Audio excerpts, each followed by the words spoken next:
Fala galerinha, tudo bem com vocês? Nossa aula hoje vai ser sobre mol. O que é mol? Quantidade da matéria. Antes de eu falar mol, vamos pensar o seguinte, ó. Na química a gente trabalha com coisas extremamente pequenas, mas muito pequena mesmo, né? Que é átomos, moléculas, íons, enfim. Então, para a gente ter um valor significativo de um determinado elemento ou de uma determinada molécula, a gente precisa pegar uma quantidade muito, mas muito grande. Por isso a gente vai trabalhar com esse número aqui, que é chamado constante de Avogadro, que é 6 vezes 10 elevado a 23 unidades. Observe que é um número muito, mas muito grande, né? Depois da vírgula aqui aparecem os números, mas a gente vai descartar. A gente vai considerar o 6 aqui para ficar mais fácil para efetuar os cálculos. Então, ó, mol. Falou em mol, pensa em quantidade. Pode ser quantidade de átomos, moléculas, íons, elétrons, entre outras coisas. É a mesma ideia de dúzia. Quando a gente fala uma dúzia, a gente vai estar pensando o quê? Em quantidade. Qual a quantidade que vem à nossa cabeça? 12 unidades. Pode ser uma dúzia de cadeira, uma dúzia de lápis, uma dúzia de laranja, uma dúzia de ovos. Eu vou estar pensando em 12, tá? Se eu falar uma dúzia de cadeira, eu tenho 12 unidades de cadeiras. Bom, na química, quando eu falar 1 mol, você vai pensar nessa quantidade aqui, ó. 6 vezes 10 elevado a 23 unidades. Se eu falar assim, eu tenho 1 mol de mesas. 1 mol de mesa. Quantas mesas a gente vai ter? 6 vezes 10 elevado a 23 mesas. 1 mol de lápis. Quantos lápis eu tenho? 6 vezes 10 elevado a 23 lápis. Tá bom? Então, falou em mol, pensa em quantidade. E também a gente vai falar nessa aula sobre massa molar. Então, massa molar vai ser uma relação entre massa, que vai ser medida em gramas, por quantidade de matéria, que é mol. Então, ó, essa ideia aqui vai ser muito importante. Depois a gente vai ver como utiliza aqui nos exercícios. Ó. Mas 1 mol, nós já vimos que corresponde a 6 vezes 10 elevado a 23 unidades. Se eu falar lápis, eu tenho essa quantidade de lápis. Se eu falar borracha, essa quantidade de borracha. Se eu falar átomos, essa quantidade de átomos. E também vai corresponder à massa molar de uma substância. Quer ver? Ó, vamos por exercício para compreender melhor essa ideia. Ó, qual a massa existente em 1 mol de dióxido de enxofre, que é isso aqui, ó, o SO2?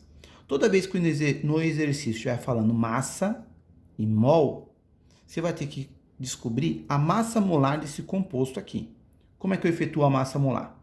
Eu preciso da massa atômica do enxofre, que é 32, e a massa atômica do oxigênio, que é 16. Agora vamos descobrir a massa molar do composto.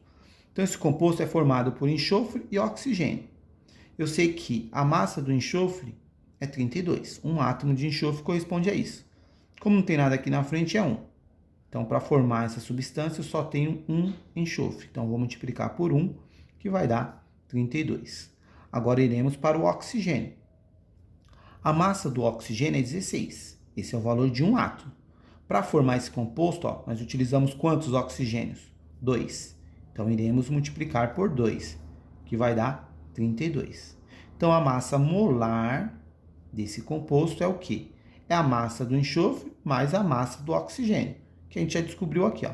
Somando os dois, vai ser 64 gramas por mol. Nós vimos que a massa molar é uma relação de massa em gramas por mol. Então, vou deixar dessa forma o sistema de unidade. Gramas por mol. Agora, é importante fazer a leitura aqui, ó.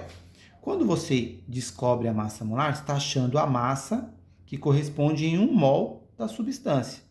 Então, ó, se eu pegar 1 mol de SO2, qual a massa que a gente tem? 64 gramas.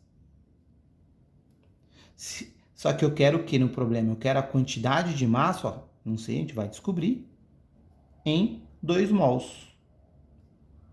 2 mols de SO2 corresponde a que massa? Agora, vamos fazer a regrinha de 3. Observe que, ó, quando você vai montar isso aqui, ó, gramas embaixo de gramas, mol embaixo de mol. 1 vezes x, 1x, que é igual a 2 vezes 64. Portanto, 2 vezes 64 será 128 gramas. Então, se eu pegar essa quantidade de mols, observe que 2 mols é um monte de partículas de SO2 levar até uma balança, vai pesar 128 gramas. Agora olha o exercício 2. Quantos mols existem em 192 gramas de SO2? Novamente, a gente vai relacionar mols, gramas é massa. Mol relacionando com massa, a gente precisa da massa molar desse composto, que nós já descobrimos aqui, ó.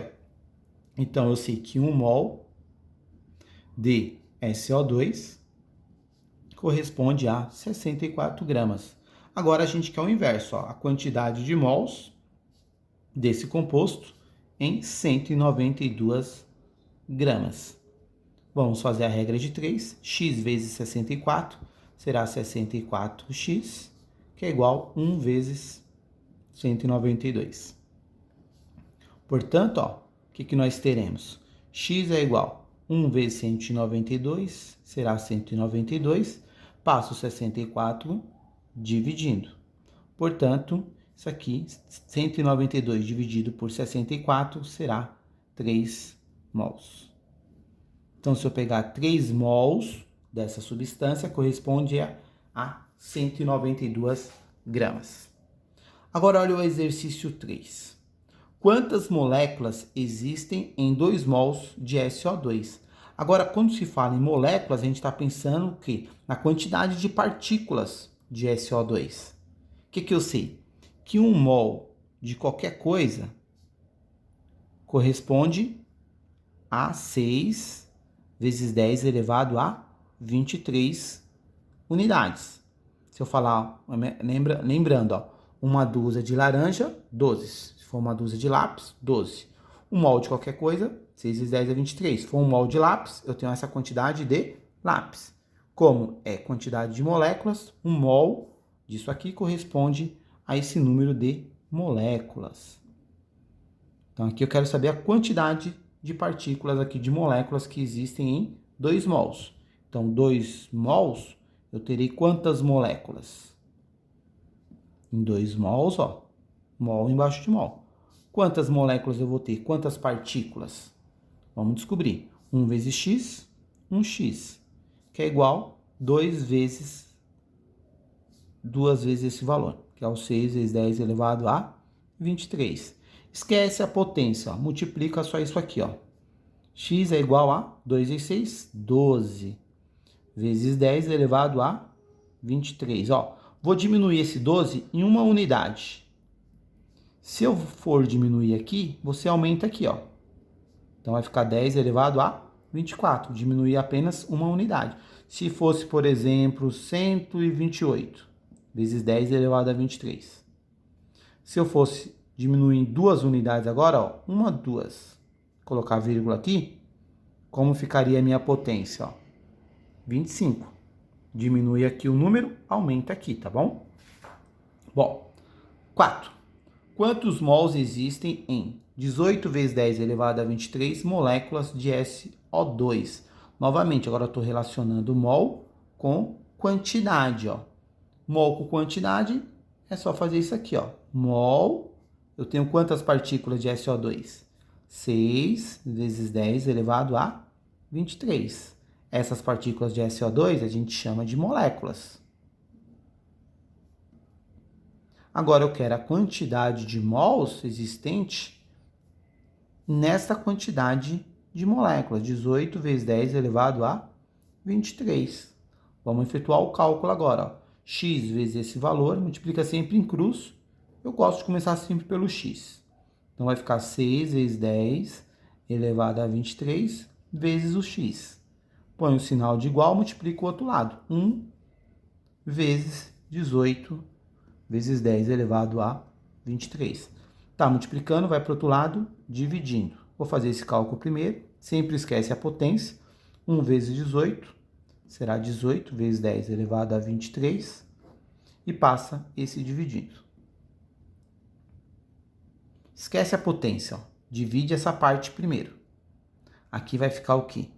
X é igual a 18 dividido por 6, 3. Aqui, se vocês lembrar da propriedade da potência, tá dividindo, eu passo multiplicando. Então, ficaria assim, né? Ó, esse vai passar multiplicando. Só que o expoente é positivo, fica negativo. potência de mesma base, outra propriedade da potência, 23 com menos, aliás, potência de mesma base, mantém a base e soma os expoentes. 23 com menos 23 dá 0. Todo número elevado a 0 dá 1. Então, isso aqui vai dar 1. 1 vezes 3 vai dar 3. Então, você pode cortar, ó. 3 mols. Tudo bem, pessoal? Então, ó, cada substância vai ter a sua massa molar. Por exemplo, se eu pegar água, a massa molar da água é 18 gramas por mol, tá? Então, observe que a água pesa menos que o dióxido de enxofre. É igual se eu pegar ovos, laranja, batata, né? 1 mol de ovos e 1 mol de laranja, por exemplo, tem a mesma quantidade, mas não tem o mesmo peso, tá bom? Então, cuidado para não confundir. Então é isso, galerinha. Espero que vocês tenham curtido aí e até a próxima. Um abraço.